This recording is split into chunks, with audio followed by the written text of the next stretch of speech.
ассалому алайкум тамошобинони азиз, ток-шоуи печтоби замонро оғоз менамоем. Меҳмонони азиз, ҳамаи шуморо ба студияи телевизиони Симои Мустақили Якум хушомадед мегӯям. мавзӯи имрӯзаи мо масъулият дар таълиму тарбияи кӯдак унвон гирифтааст ва мавзӯи имрӯзаро мо тасмим гирифтем дар ҳамдастӣ бо Кумитаи иҷроияи Ҳизби Халқи Демократии Тоҷикистон дар шаҳри Хуҷанд таҳия кунем.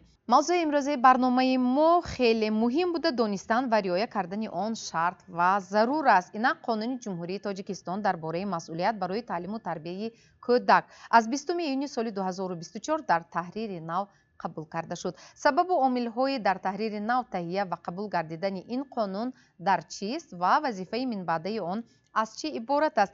Қабл аз оғози суҳбат ман таваҷҷӯҳи шуморо ба экран равона мекунам.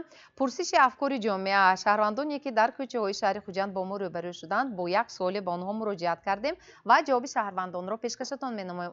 бояд ки вақте ки фарзанд ба дунё меояд, падару модар ҳис кунанд ки онҳо дар назди фарзанд масъулияти худро ҳис кунанд ки инро аз даври кӯдагиш то давраи балоғат расидан калон кунанд, хононанд, соҳиби касбу кор кунанд, оила барпо кунонанд ки фоидарасони ҷамъияти халқу ватан бошад. Якта фарзандам ҳай ва ҳоли акнун 3 сол мешавад. нақша кашидан дар кор барои фарзанд наст тарбияю таълим гирифтанаш нақшаҳои дар пеш сода кашидан дар кор. Падар модар шинос, мо падар модар фарзанда хуб тарбия карданд дар кор, роҳи рост ба тарбия карданд дар кор, хононданд дар кор, ҳама тарафа духтарам писарам тарбия хуб доданд дар кор. Бояд тарбия хуб гирад бачаҳо. гапатон дуруст аст. чизи асосӣ ҳамин ки падару модар бояд намуна бошад. падару модар дурӯғ нагӯяд, бача фиреба ёд надиҳад, худаш ҳалол бошад, бача назорат кунад аз тои дил. ҳеҷ ҷогоҳ ин хел намешавад. ҳама ба падару модар вобаста, дигар ба мактаб вобаста. мактабам бояд ҳамеша дар зери назораташ бошад, ки кор кунад. бача дурӯғ ёд гирифтми, кори бад меравад. ҳамин ҳаракат карда накун, дурӯғ ёд нагирад. албатта ки огоҳ ҳастам. ростига вақте ки ҳамин қонун қабул шуд, ман аввал хурсанд шудам, баъдан ин барои ман ғамангез буд. зеро имрӯз ҷамъият, давлат ҳукумати ҷумҳурии Тоҷикистон маҷбур шудааст ки падару модари моро иҷборан дар таълиму тарбияи фарзандашон вазифадор кунад. ин гувоҳӣ бар он медиҳад ки пас мо бемасъулият будем, яъне ки нисбати таълиму тарбияи фарзанди худамон андак фориғбол шудаем ки ҳукумати ҷумҳурии Тоҷикистон барои ин кор маҷбур шудааст. агар паёми рӯзи дониши ҷумҳурии Тоҷикистон агар асосидори сулҳу ваҳдати миллӣ иброз намуданд ки мо бояд сари масъалаи таълиму тарбияи фарзанд нигоҳи дигаргун созем. ба ҳамин хотир ин вазифаи ҷонии ҳар як волидон аст. инро бояд ҳукумати ҷумҳурии Тоҷикистон муайян накарда, мо худамон бояд худамонро қаздор медонистем ки бояд сари тарбияи фарзандамон як масъулияти махсус ҳис кунем. Аслан масъулияти падару модар дар назди ин фарзанд зиёд аст. Чихер фикри шумо? камери даздам. ҳар як падару модар бояд фарзанди худаша ҷиддӣ назорат кунад. куҷо мерад, куҷо мебиёд, чӣ кор мекунад. ҳар як ҳуҷҷатҳои таҳсилаша вай кунад, тафтишкар истад. фаҳмондадиҳӣ дар кор, фаҳмонда додан дар кор падару модароба. чунки ва ё газету журнал камтар мехонанд ку. ҳамо фаҳмондадиҳӣ кардан дар кор. маҷлис бисёртар. андеши шаҳрвандонро шунидем ва инҷо хотиррасон кардани ҳастам ки ҳанӯз соли 2011 Қонуни Ҷумҳурии Тоҷикистон дар бораи хуб таълиму тарбияи фарзанд, масъулияти падару модар дар таълиму тарбияи фарзанд қабул гардида буд, рӯи кор омада буд ва амал мекард ва давоми 13 сол ба ин қонун якчанд маротиба тағйиру иловаҳо низ ворид карда шуд. акнун имрӯз чӣ зарурат пеш омад? биёд устод бо шумо суҳбат кунем. имрӯз чӣ зарурат пеш омад қонуни мазкур дар таҳрири нав, яъне Қонуни Ҷумҳурии Тоҷикистон дар бораи масъулият барои таълим ва тарбияи кӯдак рӯи кор ояд? чӣ зарурат буд? умуман маълума мо якчанд маротиба дар масъалаи ҳамин қонуне ки 13 сол амал кард суҳбатҳо карда будем, барномаҳо мо буд пештарам. ҳамон вақтам мо бисёр чи муҳим ва зарурӣ будани ин санади меъёри ҳуқуқиро барои ҷомеа медонистем, мефаҳмидем. ҳатто таъкид карда будем ки дар байни ҳамин қадар давлатҳои дунё Тоҷикистон ягона давлатест ки ҳамин хел қонун дорад алоҳида. чунки ба назари дигар давлатҳо аз рӯи шуъури ҳуқуқию худшиносию маърифати шаҳрвандии мардум گویا مسئولیت پدر و مادر خود از خود معلوم است. اکنون این تاکید کردن شاید به هویت ملی ما وابسته باشد، شاید برای ضروریت این دوره گذریشی که حاضر تاجیکستان خیلی استوارانه با ثبات و تیز گذشته ایستاده است، برای همین روند را باز تیزانیدن باشد. برای همین قانونگذار وقتی که این قانون را قبول کرده بود، در آنجا مشخصات کمتر بود، بسیار هم معیارها خصوصیت عمومی داشتند و در دوام 13 سال یک چند مرتبه تغییرات ها وارد کرده، کوشش کردن که آنها را موافق کنند، لیکن و تغییرات علاوه وارد کردن فلسفه قانون را دیگر کردن نمیتواند. چه خیلی قاعده های عمومی که موجود بودند هم خیلی میموندن. برای قانونگذار ضرور شمارید که با شرایط امروزه برای مطابق کردن قانون را در تحریر نو قبول کردن بازه. اکنون مسئولیت برای تعلیم و تربیت، یعنی که اینجا قانونگذار بیشتر توجه رو به مسئولیت، به عهده‌داری های پدر و مادر رانده است. راست یک صحبتی غیر رسمی داشتم یک در بین مردم، همه شوخی کرده گفتن که استاد هم قریب 30 عهده‌داری پدر و مادر پیش بینی کرده برای همین مسئولیت رو پیش بینی کننده. بعد فکر میکنم من کودک داشتن لازمی نیمی اینقدر مسئولیت و همین از همین خرد مسئله نامگذاری سر کرده تا آخران همین حیات مستقلانه برآوردن تا همون وقت. برای همین هم این ضروریت قانون به شک شبهه، این برای چگوی مسئولیت نه فقط پدر و مادر، حتی مسئولیت مؤسسه ها، کارخانه های تعلیمی و تربیوی، شخصانی واقعی، شخصانی حقوقی، همش را جابجا گذاشته. برای همین هم این برای همین چگوی با راه بلند برداشتن مسئولیت همین مردم رو برای همین روند تعلیم و تربیت موقع هر اکشن علایده نشان دادن البته مساعدت میکنن. تشکر، سلامت باشید. اکنون همین قانون در تحریر نو چی افضلیت ها دارد، چی دیگرگونی ها، چه خیلی تفاوت دارد از قانون قبلی؟ در نامگذاری خود همین قانون الکی تغییرات دیده می شود. بله. ببینید نامگذاری پیشتری قانون ما، قانون جمهوری تاجیکستان درباره مسئولیت پدر و مادر در تعلیم و تربیت فرزند بود. اکنون حاضره وقتی که 20 ایون سال روان 2024 تحت رقم 2049 قبول شد، در آنجا قانون با نامگذاری مسئولیت برای تربیت کودک آمده است.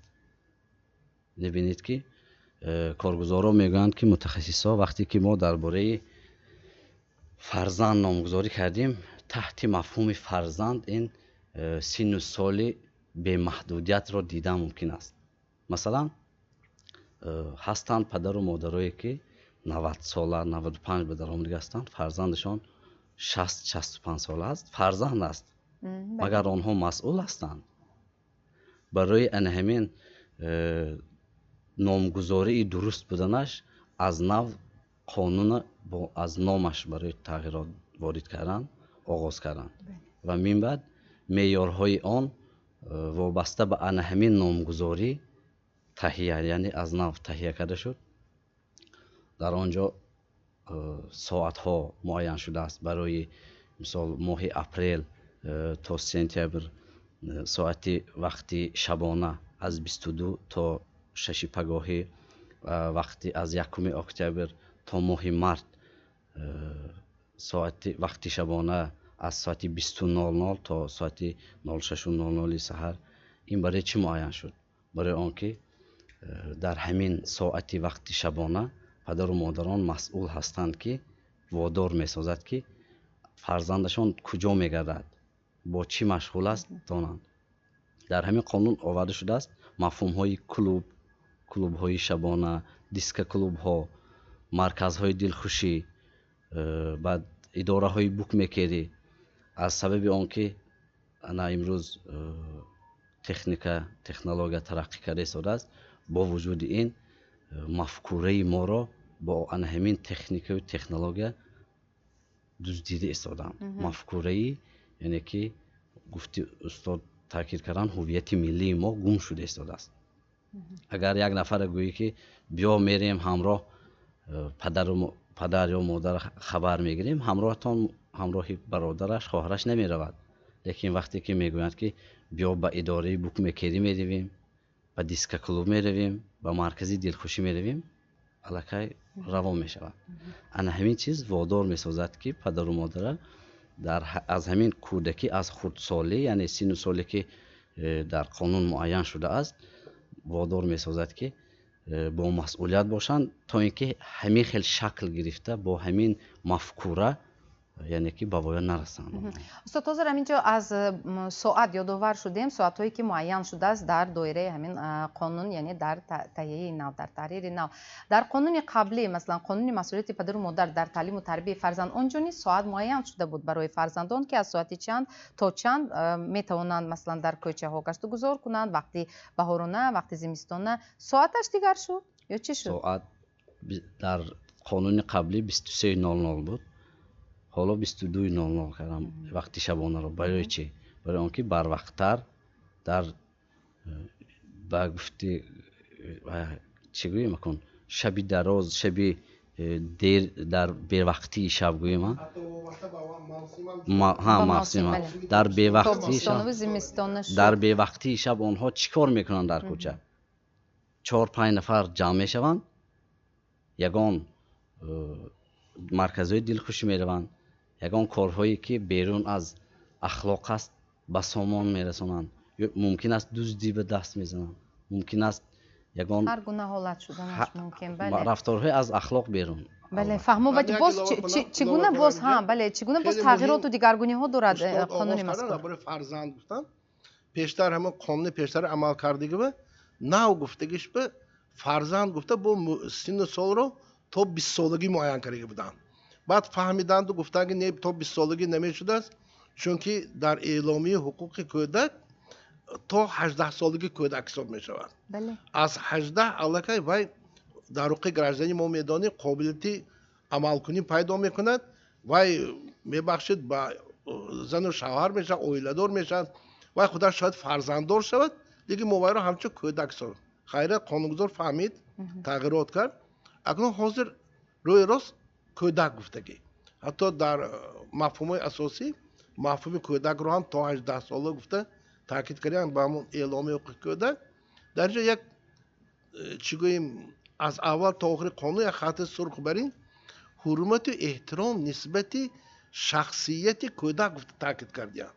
گپ در نظر آن است که قانونگذار کمتر از این پیشتر با کودکس اویلوی و قانون درباره حمایت کودک یک قاعده جاری کرد که کودک میتواند اگر عملهای خودش رو فهمیده تواند نوبسته از سن سال به مقامات دولتی و حتی سود مراجعت کند از بالای پدر و مادرش.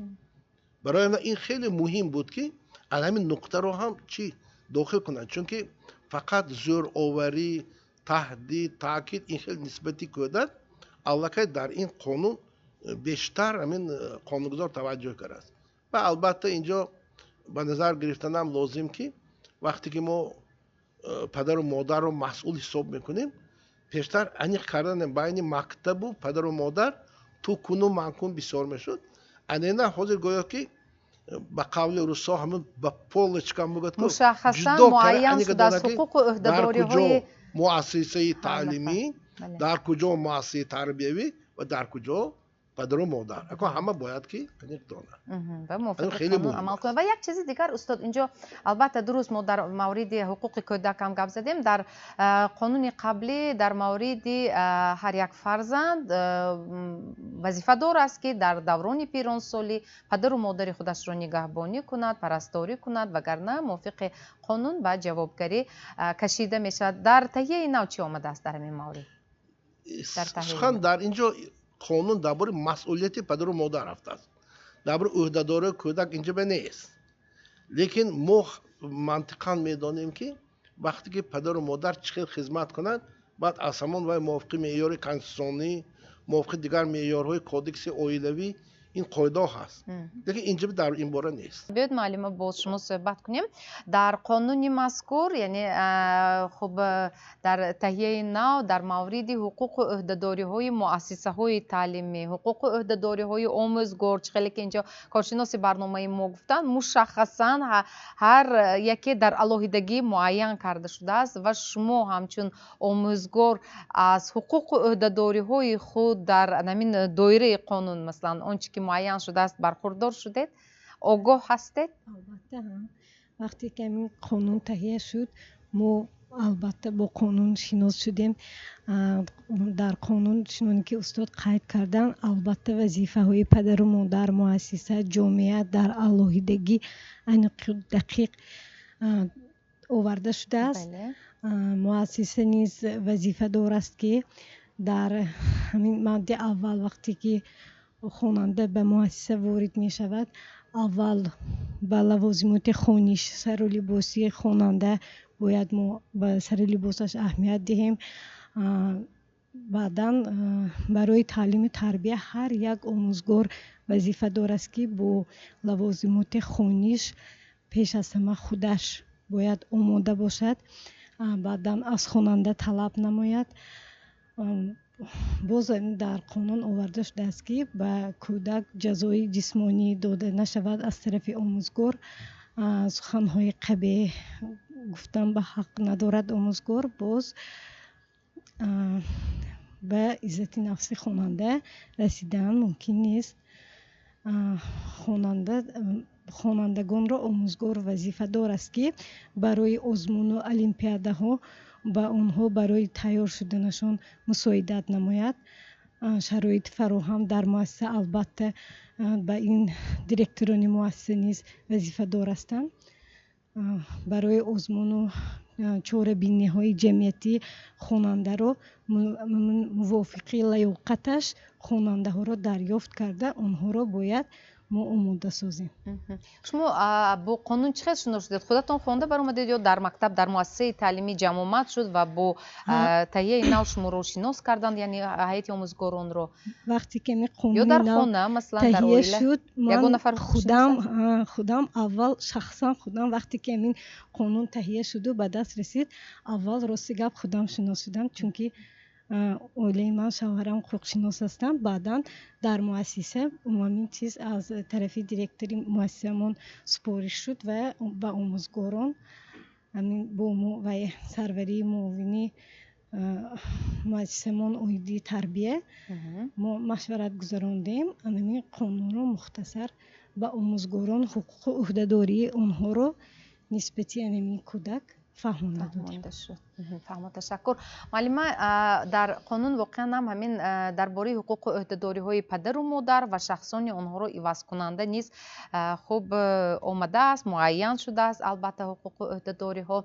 و شما که در خانه کودکان فعالیت میبرید من باوری دارم که از خوب قانون مذکور آگاه هستید و میدونید الکی حقوق، عهده‌داری ها و چه خیلی کار کردن این بعد. مؤسسه دولتی مرکزی دستگیری اولوی کودکی شهری خوجند یکی از مؤسسه‌های تا مکتبی به شما رفته. ما نیز کلی کارمندان مرکز با در یک جایگی با دیرکتور مرکز حکیم شورای شوکت نسبت این قانون مذکور که سنه 20 ایونی سال 2024 با قرار حکومت جمهوری تاجیکستان مجلس ملی مجلس عالی جمهوری تاجیکستان به تصویب رسیده است. با اهلی کارمندان کارهای سمینار و مشورت ها گذرانده همه آن عهده‌داری ها خوب و وظیفه های کارمندان پدر و مادر وظیفه آنها با کل کارمندان فهمانده داده شد. من نیز خودم که در این مرکز همچون مربی کار و فعالیت میبرم با کودکان یتیم و بیپرستار که سر و کار دارم با آنها را زیر نوازش‌های خود میگیرم و چطوری که همه ما میدانیم ما با ابتکار اساسگذاری صلح و وحدت ملی پیشوای معظم ملت محترم امام علی رحمان شرایط ها در مؤسسه در مرکز ما همش برای کودکان برای آموزگاران مربی ها مهیا کرده شده‌اند. کودکان کودکان با لوازمات‌های خانگیش، با سر و لباس، با غذای سالم، با خوراک، با همه تکنیک‌های معاصر آنچه که برای کودکان ضرورت است فراهم آورده شده است. ما نیز کلی کارمندان مربی‌ها نسبت این قانون را دستگیری نموده برای تعلیم و تربیت کودکان یتیم و بی‌پرستار سهم ارزنده خود را می‌گذاریم و آن را همچون شخصانی برومند کشور به وای می‌رسانیم تا آنها در آینده به کشور و ملت خود خدمت نمایند. همین حقوق عهده‌داری ها معلم سالهای قبلی هم بود موافق قانون خب اول یعنی قانون مسئولیت پدر و مادر در تعلیم و تربیت فرزند بود اون وقت. بله بود در آنجا چه نوگانی ها شد وابسته به این قانون در تحریر نو؟ بله در اینجا ما نیز در مرکز داریم که من و والدین کودکان که آنها کودکان خود را موقتا جایگیر کردند این هم از جهت نامساعد شرایط اولویشان ما آنها را وقتی که آنها به مرکز وارد می شوند در اول با والدین کودکان آیید این قانون عهده‌داری ها وظیفه هایی که پدر و مادر و شخصان آنها را عوض کننده صحبت های انفرادی گذراننده آیید باب 4 ماده 14 15 16 قانون با آنها مختصر فهمانده داده شده محیط قانون فهمانده می شود. همگی یک چند دقیقه بعد دیگر شبکه پیوست نشوید با سیمای مستقل یکم بمانید بخش رکلامه. مسئولیت در تعلیم و تربیت کودک چنین است موضوع امروزه پیچتابی زمان و ما صحبت را در استودیو پیچتابی زمان ادامه میدیم. چی چیزی نو است در قانون وابسته به همین حقوق و عهده‌داری های پدر و مادر شاید شما میگوید استاد؟ مرحمت.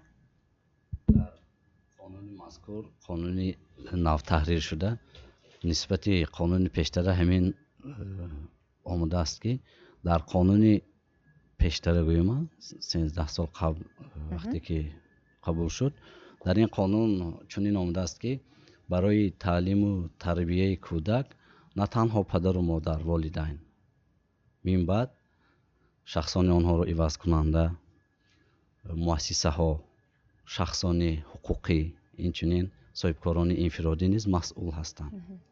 یعنی طلبات نسبت تعلیم و تربیت کودک امروز برای تعلیم و تربیت کودک تمام جامعه را وادار می‌سازد که بی‌طرف نباشیم. گپ در سر آن که من یک اشاره کردم که 31 عهده‌داری پدر و مادر است. درباره حقوقش مایلش حقوق وای میتواند میخواهد نمیخواهد مایلش و عهده‌داری بینه دیگر من از نامانی گفتم که نامانی رود مقامات ثبت اسناد حول شهروندی همون باج دولتی و حق خدمت سپردن سر میشد تا آخران و لباس کودک کتاب کودک خراجات های هست و پدر و مادر هر دوش یک جای زندگی خلاصی باشدم فکر میگه معاششان 4 ماهش یک جای کنن که به وقت کودک به نمیرسن. این یک این همه قانونگذار وقتی که نو کرد که قاعده آید ولی قانونی نو که هست ما خوشناسا باید که عملی همین معیارها رو تحلیل کرده ایستاده با قانونگذار تفسیر کنیم که دیگر سنت‌های معیاری حقوق با اون مطابق شود. من مثلا ما ثبت استعمال کنی داریم قانون درباره حد اقلی و ثبت استعمالی هست. همون جبه باید که تغییرات وارد کنن که مادام که همین مسئولیت پدر و مادر ماندیم و باید معاش حد اقل معاش میانی همان محل و معاش واقعی باید که با اون مطابقت کنن. این خیلی مهم است. غیر از این وقتی که ما گفتیم چی نوآوری می شود در این حقوق و عهده‌داری ها وقتی که نمیدونم درست میگویم نمیگویم کدام روز یک شناس هم گفت که دوره همون به مکتب بردن بچه ها خود صنف یکم ببرید دیگر امتحان قبول میکنه از بچه ها همه امکانیت نداشتم کودکای من باغچه بچه ها رفتگیش نه خانه پیشی بابای بیبیش کلان شد من این خیلی وای درجه دانش و مهارت پداگوژیک ندارم که کودکام یاد دیم اونجا رفته گفتن تو دانش نداری ما تو صنف یکم قبول نمیکنی من کجا برم اگر حاضر من مکتب نمونم من جوابگر میشم مسئولیت است لیکن وای مکتب قبول نمیکنه شما همتون مثال خیلی کلان سالا خاطرتون هست دوره پیشتر هر یک مکتب محل فعالیتش بود. بله. معلم ها دوره تابستان رفتن نامنویس میکردن بعد بچه ها میامد. واسه این خیلی نه. و مکتب همش اثر کجا میگیرد بعد همین میگیرن خودشان معقول نادرکارش و هاش کجا روم گفت اختیارات نمیدادم کجا روی اگه این مسئله ها رو قانونگذار همش رو به همین مقامات های محلی حاکم دولتی حتی ما یک نوآوری دیگر من معلم هم اشاره کردن مقامات های علاوگی جمعیتی شدگی کمیسیون خودفعالیت جمعیتی که اونا همین مسئله ها که مشغول میشن یعنی بین مقامات دولتی بین پدر و مادر و حتی همین مؤسسات تعلیم تربیه این یک مقام نو پیدا شد کمیسیون اوید به مسئولیت پدر و مادر برای بعضی وقت اگر بندگان مؤسسه تعلیمی از پدر و مادر یگان طلبات کند یا اینکه پدر و مادر از مکتب طلبات کند همین کمیسیون باید که همچون حکم برآمده تحلیل کرده که حق بوده که گوید چون میبخشید همین معلمان درو گفتم نمیمونه همین صنف ابتدایی بعضی کتاباش و مسئله شد من دیده حاضر نمیفهمم و طلباتی که به مکتب هست و هر خیل پدر و مادر و وظیفه خانگی اجرا کرده نمیتونه حاضر من از فرزندای خودم پرسیدم که برای شما مکتبای قیمت میبرید از معاشتون خراجات بسیار میشه گویم از همه اساسیش میگن و مکتبای خصوصی وظیفه خانگی نمیتید میگن همه درش همونجا کاری میبید ما جانم خلاص اگر مؤسسه عادی همین تحصیلات عمومی برید و همین کم درس میگذارن صنف بچه بسیار کو همه دقت جدا کردن نمیتن همه وظیفه خانه گپ پدر و مادر اینها همش هم نوآوری قانون در نظر داشتگی انمی های کوشش کرده است که همین هم تنظیم کنن البته یک بار به حضور مرکب لیکن اشاره شدگی به هر حال قانون دگمه نیست و ضرورت پیش آید البته تغییر و اضافه ها نیز وارد کرده می شود خب تشکر استاد معلمه اگر وابسته به موضوع امروزه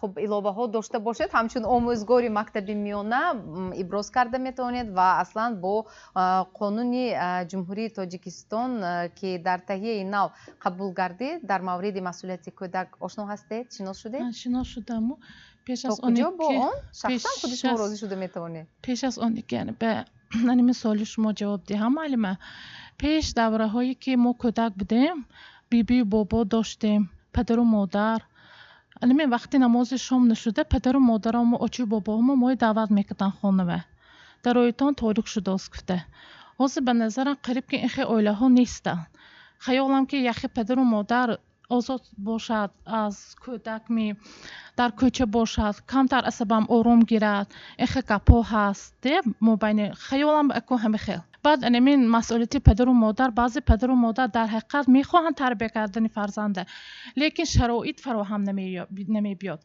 چون که مثلا که پیشتر یک معاش پدر و ما همه میرسید یک ماه زندگی همه میرسید حاضر خیالم به اینکه زن و شوهر کار کنم کودک دو سه کودک داشته که باشنم خورانده پوشانده نمیتونن چون که معاش کم از همین صبح خیالم به تعلیم و تربیت بچه هم کاسته شده ایستاده است معلم همینجا حضور یک معلم چیزی عجیب رو گفتن این عجیب هم نه در قانون آمده است واقعا استاد معلم آموزگار حقوق ندارد که کودک را سرزنش کند زند سخنهای قبیح گوید و یکچند چیزهای دیگر رو گفتن همینجا از گذشته شما یادآور شدید و واقعا هم ما از گذشته میدونیم میگفتن نزد استاد میبردن جبر استاد از پدر بیش است و از پدر استاد در پیش است گوشتش از شما استخوانش از ما میگفتند حتی شخصا خودی من در خاطر دارم وقتی پدر و مادران فرزندشان را به مکتب می آوردند هنگامی که ما مکتب خوان بودیم خردسال بودیم میگفتند که مایلش معلم من به شما سپریدم آدم شود آدم کنید به هر حال امیدواری های زیاد داشتند از استاد حتی میگفتند که مایلش جنگ کنید سرزنش کنید لیکن به راه راست هدایت شود اینجا البته ما ایستادیم که وقت نشان میدهد تا کدام اندازه باز قانون عملی شوی آن پیاده گردیدن آن با شرایط امروزه راست آمدنش ممکن به هر حال همین طرف مسئله ها رو چقدر قبول کردید این در حالی که ما همه در همین جمعیت هستیم بسیار میشنویم که کودکان خیلی گستاخ کمتر نه همه لیکن هست کودکانی که گستاخ یا گبران نمیگیرند یا خیلی شوخ یا اینکه محیط بیرون آنها رو بیشتر به خود جلب کرده ایستاده است نه او ایلو نه مثلا در مکتب و بچه در کوچه بسیارتر تربیت یافته است. خیلی که خودتون گفتید الحال من تابستان بود تیرما شد تا ساعت 11-12 آواز کودکان رو از بیرون از کوچه میشنویم و اگر موافق قانون عمل کنیم باید که پدر و مادر به جوابگری کشیده شود. نمیدونم یکی دیگری رو این کار کرده ایستاده است به فکرم. به هر حال مثلا شخصا خودتون چه قبول کردید همین نقطه ها رو که مثلا نزند سرزنش نکند جنگ نکند؟ خیالم که همین بابای بیبی همای مایم کمتر دقت میکردیم و های زخم میکردیم آنها ما رو در علایدگی ما که صحبت میکردن بابای بیبی ها و بعضا استادا علایده صحبت میکردن خیالم به اینکه یا اینکه انفرادی صحبت کننم بهتر میشد. همین گپتی معلم گفت بسیار زیاد گفتن همین برای چی همین پدر و مادر آمده میگوید که من شما سپردم شما معلم استاد هم بچه تربیت کنید آدم کنید میگن میدونید بچه برای که پدر و مادر مهری پدری مهری مادری دارن چشمی و کور میکنن و سختگیری کردن به دلش نمیشه. معلم استاد آموزگار سخت گرفته میتواند این یک. دویمش که وقتی که بعضی وقت از این نبیره ها پیش فرزنده و نبیره ها خانه بیان اگر معلم هم همین خیلی گفته گپ میزنه گپی معلم قانون بعضی معلم قانون من استیادم گپی پدرت نه گپی من معلم این شما میدونید معلم کی میگه یعنی علاقه وای توجه وای نسبت معلم دیگر خیلی اگر بناگو هم پدر و مادر این راو معلومات چی گوید یک بار کودک تمام اعتباری معلم در نزد کودک پس میشن. ها دوپا درست گفته است معلومات همین خیلی درست گفته همین خیلی کرنده کار ما این میبخش ایادم برام نفهمیدیم گوید همین خیلی بوده است کودک تا آخره میرن. البته همین تعلیم و تربیه گفته بعضی فقط وای در نظر دارن درس خواندن و وظیفه اجرا عموما هر یک گپ هر یک رفتار هر یک کرداری که نمونه عبرت میشد و علاقه تربیه است. باید انامین مثال هم معلم هم پدر و مادر از یادش نبرن. خیلی شما یک چند بار همین مسئله کوچه تا به وقت گشتن کودکای گفتید همین من بعض وقت بگاه میبرم و همه همسایه ها ما میگم که کوچه ها ما چراغان شده است نقض و همین برای چی همین کودک‌ها درون حوله و نه کوچه با از خود همسایه‌ها میپرسن کودک‌ها چیکار اول گابزن بفایده گفت معلمه میگن که کمتر استراحت عصبم آرام شود همین بهونه جیم شین گفته نمیشه میگه شما بیناهای بلند آشیانه رو بینید تصور کردن نمیتوانید. بله بسیار یک عجایب است. بنابر این هم چند پیش در روز دانش سرور مملکت تاکید کردند و سپارش هم دادند در مورد بلند برداشتن احترام آموزگار و گفتند که احترام آموزگار این احترام ملت است و البته من اینجا باز از همین قانون در تهیه اینا باز یادآور شدنی هستم یعنی اهل جامعه نیز مسئول است در تربیه کودک گفته ایستادن. من همه ما جامعه هستیم جمعیت هستیم اهل همین جمعیت هستیم شمایان دانشجویان آینده حقوق شناس هستید و من باوری دارم امیدوار هستم که البته از قانون‌های جاری کشور شما آگاه هستید میخوانید میدانید. خب همین اهل جامعه مسئول هستند همین مفهوم رو چخیل میفهمید یا اینکه در قانون چی آمده است در همین مورد چی گفته میتوانید؟ مثلا مسئولیت خود را در چی میبینید شما همچون یک نفر عضو جامعه در تربیه همین کودک؟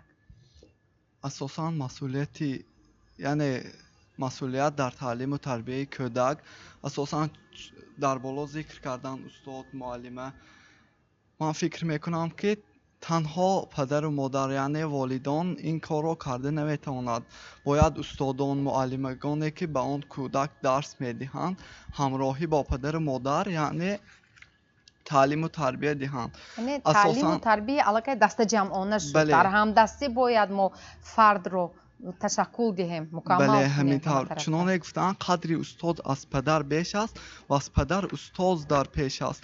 گر پدر از حیات بهره دهد استاد از نجات بهره می دهد. برای همین پدر و مادر، یعنی بسیاری حاضر در جامعه امروزه بینیم پدر هم در کار، مادر هم در کار می رود. یعنی در خانه فرزند اگر داشته باشد با بابای بیش می ماند، اگر نداشته باشد تنها خودش بر مکتب می رود و می آید. یعنی معلمان هم سطحی بلند در این تربیه، تعلیم و تربیه یعنی موقع خود را گذارند. اساساً چنانه در بالا ذکر کردیم آداب این والاتر است از علم می باشد. باید همین کودکان را ما آداب و اخلاق خوب دهیم. اگر در عائله پدر یا مادر اخلاق خوب نداشته باشد، فرزند یعنی مثل آینه است، از پدر انعکاس میگیرد، از مادر انعکاس میگیرد و به همان طرف رفتن میگیرد. برای همان پدر و مادر هم اخلاق خوب داشتنش لازم است. البته ما میدونیم که از گذشته هم از دیروز گفته میتوانم که برای تربیت یک فرزند یک چند مراتب تاکید به تاکید میگویم، تکرار به تکرار میگویم که برای تربیت یک فرزند اهل محله، تمامی همین باشندگان همون محل مسئول بودند و یک فرصت شد که همین مسئولیت کمتر کاسته گردید. یعنی مردم بی‌طرفی رو اختیار کردند. این هم البته سبب دارد. وقتی ما در بیرون هستیم میبینیم که فرزند همسایه یگان کمبودی از وی میگذرد، کوتاهی میگذرد. وقتی ما دخالت میکنیم پدر و مادرش یا مادر یا پدر میآید میگوید که تو چه حق داری که به فرزند من گپ زنی. و اینجا درباره اهل جامعه، مسئولیت اهل جامعه در همین مسئولیت کودک، تربیت کودک گپ زده ایستادیم. و مثلا شما میتوانستید با یک نفر یا نورس یا جوانی که مثلا در بیرون در کوچه یگان مثلا با عمل ناشایسته دست زد، دخالت کردنتون ممکن است؟ میتوانستید مثلا موافق قانون شما هم یک عضو جامعه هستید. هر یک عضو جامعه عهده‌دار است که در تعلیم و تربیت کودک یک نقش معینی خود را داشته باشد. کودکانی که به کارهای بیهوده یا کارهای نامطلوب دست میزنند، هر یکی ما وظیفه دار هستیم که به آن تأثیری که رسانیم که همون کار را در آینده تکرار نکنند و به همسالان رفیقانش تربیت رفته گوید که همین کارهای یعنی به جامعه راست نمی‌آمدگی. یعنی پیشتر قانون مسئولیت پدر و مادر رو بسیارتر در تعلیم و تربیت فرزند بسیارتر بود، عهده‌دارشون زیادتر بود. در تحریر نوشت باشد نه تنها پدر و مادر، تمامی شخصانی که یعنی اعضای جامعه، نمایندگان قانون، وصی و پرستار یا شخصانی که در اساس شرطنامه کودک رو تربیت می‌کنند، عهده‌داری مسئولیت آنها رو در تعلیم و تربیت فرزند بسیارتر نموده است. من نگاه کنید حاضر یک چیزی عادی ترین ما در نقلیات جمعیتی هستیم یا در بیرون هستیم در یگان مثلا اداره میبینیم که در دست کودک تلفن هست، اسمارت فون، تلفن‌های موبیلی خیلی فعالانه استفاده میکنند، حالان که در قانون آمده است که مثلا استفاده با ثمر یعنی منفعت بخش باشد اگر ممکن یک وقتی معین شما میتونید دخالت کنید که مثلا با پدرش یا مادرش گوید اگر همراه باشد که یا کمتر استفاده کند یا استفاده نبرد یا در جاهای جمعیتی مثلا میتونید؟ بله، البته هر یکی ما هنگامی که این گونه کارها رو نظر میکنیم باید تاثیر خود را رسانیم برای اون که برای هر یک منفعت کودک نباشد. اگر کودک بسیارتر به چیزهای یعنی تکنولوژی بسیارتر عادت کند، از کتابخوانی یا که از دیگر چیزهایی که دوره پیشتر بسیارتر با علم رو با طریق خوانش کتاب به دست می‌آوردم حاضر باشد، اگر تکنیک و تکنولوژی به منفعت خودمون اگر استفاده بریم علم و دانش به دست آورده میتونیم. اما در دوره حاضر بسیارتر پدر و مادران از کودکانشون رو از سن سال خرد با تلفن گرو میدن. این نادرست است. برای چی؟ آنها از دوره کودکی به تلفن عادت کرده، در آینده از همین کتابخوانی و دیگر چیزها آهسته دور میشوند. یعنی شوق و رغبت به علم و دانش و آموختن گم میشود. استاد، همینجا جوابگری برای رعایت نکردن طلبات قانونی مذکور چه شدنش ممکن؟ در قانون پیشتر اگر تنها برای پدر و مادر باشد، اینجا برای صاحبکاران انفرادی و шахсони ҳуқуқӣ низ чӣ карда шудааст, муқаррар карда шудааст ки ана ҳамон ҳозир чӣ хеле таъкид кардед, ҷамъиятро водор месозад ки барои ҳамин чиз масъул бошанд барои тарбия. ва нуқтаи дигарро ман қайд карда ҳастам ки инҷо як чанд нафар ишорат карданд. мо арзишҳои устод чӣ хеле гуфтанд, арзишҳои миллии тоҷиконаи худро камтар фаромӯш карда истодем, шояд беаҳамиятӣ зоҳир карда истодем. дар хориҷа будам, як майдонча ва рӯбарӯ рафтем, ҳонҷа майдонча аз кӯдаки яксола то тахминан синфи 3-4 гӯем 10 сола 11 сола онҷа бозӣ карда истодиянд. як ҷои майдончае ки ягон ҷои кӯдак осеб намебинад, чӣ қадар хоҳад бозӣ мекунад. баъд ман савол додам ки бисёр майдончаи хуб будааст. гуфтанд ки ин майдонча хуб нест. атрофа мебинед, падару модар нишастагӣ ҳастанд, ҳамашон дастшон ба телефон. инҷа майдончае будааст ки оварда кӯдакҳошонро мегузоранд, бозӣ мекунад, барои бо телефон, бо компютер, бо дигар технология машғул шудани онҳо халал намерасонад. ана моам имрӯз ҳамин хел шуда истодем ки вақте ки ба кӯдак телефон метиҳем, агар ором шавад, бигзор як телефонро метиҳем ки кӯдак ором шавад. пештар вақте ки кӯдакҳо ягон шӯхӣ мекарданд, ягон даву тоз мекарданд, ё вақти хобашон бошад, афсона мегуфтанд. як афсона мегуфтанд, кӯдак хоб мерафт. бо устод тасдиқ кунанд. агар ҳозир кани ҳамон вақте ки афсона мегӯед, гӯш карда нишастан, ин як истеъдод пайдо мекунад. ва афсонаи падару модараша гӯш кардан ба аллакай тоқат надорад, телефон кити машғул аст. вақте ки устод дарс мегӯяд ва нишаста тоқат карда дарс гӯш карда наметавонад. ин чиз аз ҳамон давраи кӯдакӣ ман фикр мекунам ки бояд ки ба инобат ба назар гирифта шавад. фаҳмод, ташаккур. барои он ки устод дар мавриди масъулияти ҳар як фард дар ҷомеа гуфтед ки кӯчаи ягон кӯдак амали номатлуб кард, шумо чӣ хел дахолат карда метавонед? ҳаққон дахолат карда наметавонанд. аз рӯи қонун гирем. қонун гуфта ки барои пешгирӣ кардани амалҳои номатлуб, ҳатто махсус кушода дидам қонун назми моддаша навишта ки фақат ба мақомотои дахлдор хабар дода метавонад ки ҳамин амали номатлуб карда истодааст, шумо салоҳиятон истода баред. барои шахсони воқеи алоҳида салоҳият надодааст. лекин анам комиссияҳои худфаъолияти ҷамъиятӣ гуфтем ку ба вай салоҳият додааст ки барои пешгирӣ кардан вай чӣ амалҳоро истифода барад. ва боз як савол пурсидагитон ба ҳамин дар қонун чӣ хел пешбинӣ карда шудагӣ, ҳатто баробари қабул кардани қонун дар таҳрири нав ба кодекс дар бораи ҳуқуқи вайронкунӣ маъмурӣ ва ба кодекси ҷиноятӣ тағйирот ворид карда шуд.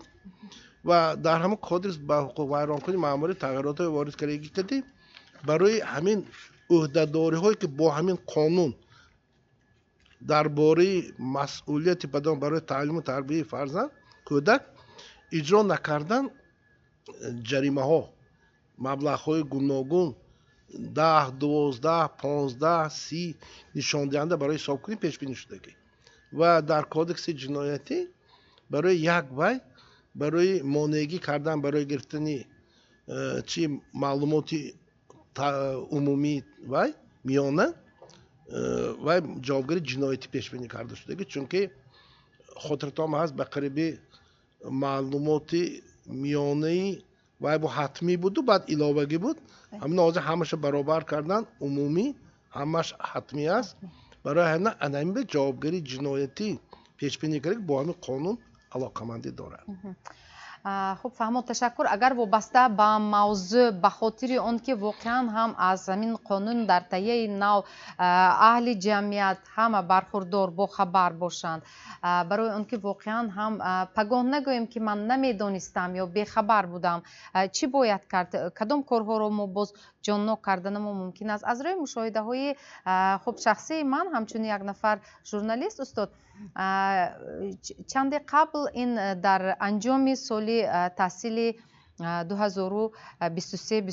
بود که خیلی در مکتب ها بسیار یک ریت ها هم شد حتی و دیدیم که اون خوانندگانی که به مکتب با موی سری بلند می آید با ناخن های مثلا بله نظارت خیلی پرزور شد. از پدر و مادران هم یعنی طلبات به عمل آورده شد و حتی بعضی از پدر و مادران گفتند که ما نمیدانستیم، یعنی گویا از قانون بیخبر، ندانستن قانون از جوابگری آزاد نمی کند.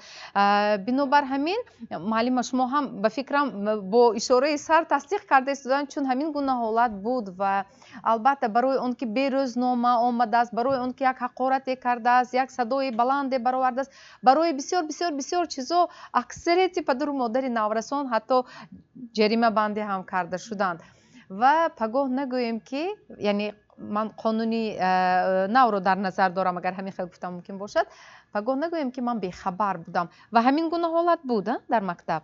در حقیقت همین 2 ماه آخر سالی همین وای خونیشی گذشته از طرف کارمندان حفظ حقوق ریت ها برگزار گردید و این ریت ها البته نتیجه مثبت داد چون که خوانندگانی بودند که اونها طلبات مؤثر را رعایت نمی‌کردند و درس ها دیر می آمدن، از 2 ساعت می آمدن یا 1 ساعت سر می شد، 20 دقیقه 30 دقیقه می گذرد بعد می آیند. وقتی که از آنها پرسان می شدیم که برای چی دیر اومدی، خوبم برده است. مادرت نیستن؟ نبودم مادرم. مادرم خوبشون برده مونده است. همیشه می گفتم. وقتی مثلا دیرکتر از روبری صنف طلب میکنن، روبری صنف زنگ میزنن، خیلی من مکتب فرستاندم که شما تعلیم دهید، تربیتش به کارتون نباشد. همیشه مادرها بودن، پدرهایم همیشه اومده مناسبت میکردن. بعدا وقتی که همین ریت ها گذشت و همین خوانندگان پروتکل کرده شدن برای موسیقی بلند، برای رعایت نکردن لباس مکتبی، برای نداشتن لوازمات خانیش، برای به درس ها دیر اومدن.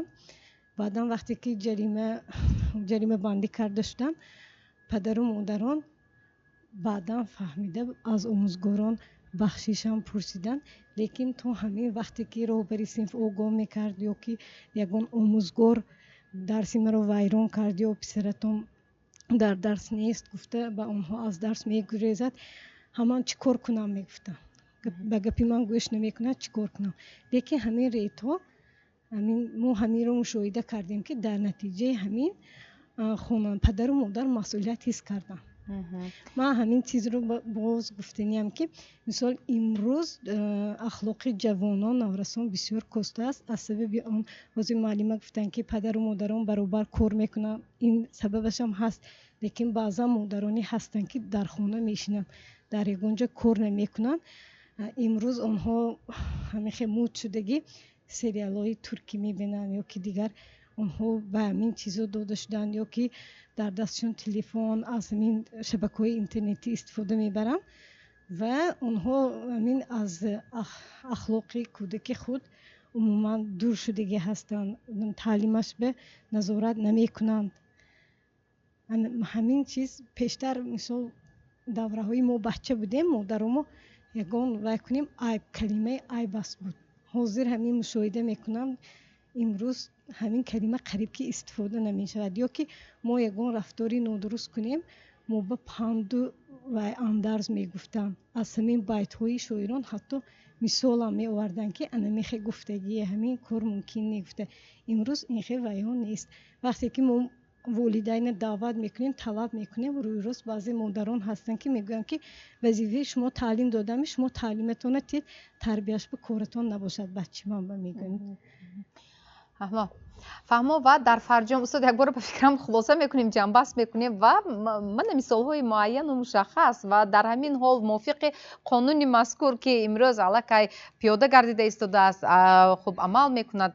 ما چقدر طلبات به عمل آورده میتوانیم از پدر و مادر و از جمعیت؟ شما سوال پرسیدم، من باید بار قانون شد دیدم همین گوید یک عجایب تغییراتی که کودکس با حقوق بیانکننده ماموری وارد کرده گفته که اگر کودک به سبب های عذرناک در دوام 1/4 از 50 ساعت زیاد درس شکنی کند با پدر و مادر وی جریمه تا 12 نشان دهنده برای حساب کنی گذاشته میشه. بهترین شاید همین جریمه ها رو مثلا یک دو نمیدونم یک چند نفر، البته ما نمیخواهیم این حالت رو، لیکن موافق همون قانون طلب کرده جریمه بندی شود، مثلا نمایش دادن لازم که بگذار برای دیگران درس شود. ولی مثال های گفته 2 ماه پیش و آخر سال خانش معلم گفتن در شبکه‌های اجتماعی خبری نپنم روز 1 سپتامبر بله یک پدر و مادر کودکاشون گفته طرفخانه رفته روز دانش قید کردن، یک تا کودک نابالغشون حتی در حالت مستی. بله مستی. چخیل میگوید این اکو سرخوشی از این زیاد اکون نمیشود. پدر و مادر خودش با جایی که تربیه کند خودش همین راه برده است برای استعمال مشروبات اسپریتی، برای آوردن مشروبات و تماکو به مؤسسه تعلیمی جوابگری پیش بینی شدگی دیگه و علاقه خود روش نشان داده است. برای همین هم این اکون ما ادمی علاقه اقدام سر کردیم. من برنامه ها میشود من بعد خیلی دیگر همکارای شما در رادیو، در مطبوعات دوری، در واقعی بی واسطه با مردم بله حتی همین خیلی در خود قانون هم اومده است در مورد تشویقات و ترغیبات. البته کوشش کردن در کار که همین چیزا فهمونم سونید چون که شما گفتید حقوق شناسای ما میدانند در دانستن قانون از جوابگری آزاد نمیکنند. یگان از جوابگریش که من نمیدانستم گوید وای نه سود یا دیگر مقاماتی صلاحیت دار این رو به اعتبار نمیگیرند. برای هر یک کس خودش باید کوشش کرده قانون را خواند، فهمد، عهدهدار خودش رو معین کند، اگر نفهمد مراجعت کند برای فهماندن. نظر من همین خیلی تشکر، سلامت باشید. یگان پیشنهاد باشد مرحمت میشنویم. من مثلا شخصا خودی شما حقوق شناسان میتونستید که یگان محفل ها تشکیل کرده با گروه مثلا همین اهل جامعه، پدر و مادران، خودی آموزگاران، حتی همین خودی خوب محیط قانون رو فهمونده باشید. البته ما در کورس های 1 و 2 3 حتی در کورس های 4 هم ختم کننده ها ساعت های تربیوی میگذاریم. هر هفته آیدی این مسئله ها گفته میگذاریم. بعد در سطح فاکولته دانشگاه و بیرون از دانشگاه هم مثلا در مؤسسه های تعلیمی بیرون از دانشگاه ما چنین کاری میتوانیم که مجلس پدر و مادران هست، ما با حسب دانشجو تصدیق میکنن، پدر و مادر رو دعوت میکنیم و من بعد پیشتر قانون که میگفتیم من بعد از همین سال خانش با قانون نو آنها رو شناس کرده، مسئولیت آنها رو باز از نو یعنی که مسئولیتشون زیادتر بودنش رو میفهمونیم. خیلی که استاد قید کردن در طرفخانه با همراه فرزندش میرود، دیگر او رو کی تربیت میدهد؟ یک بزرگی گفته است که وقتی که از کودک بد اخلاقی میبینی کودک را نه پدر و مادرش را جزا ده. برای همین هم وقتی که پدر و مادر نمونه عبرت نباشد استاد او را چیکار کرده میتواند؟ وقتی که پدر و مادر بد اخلاقی او را طرفداری میکند، اکنون این به فکرم بد اخلاقی گفتم من کمتر سختتر گفتم، مثلا او وقتی بیادابی میکند، سرکشی میکند، گستاخی میکند، چه خیلی قید کردید باید که پدر و مادر با گستاخی او با معلم گفتن که مثال ایدئالی همین کودک آموزگارش است، استادش است، با استادش همکاری زیچ را به راه نماند اگر این مسئله بسیار مسئله زود حل شونده نیست.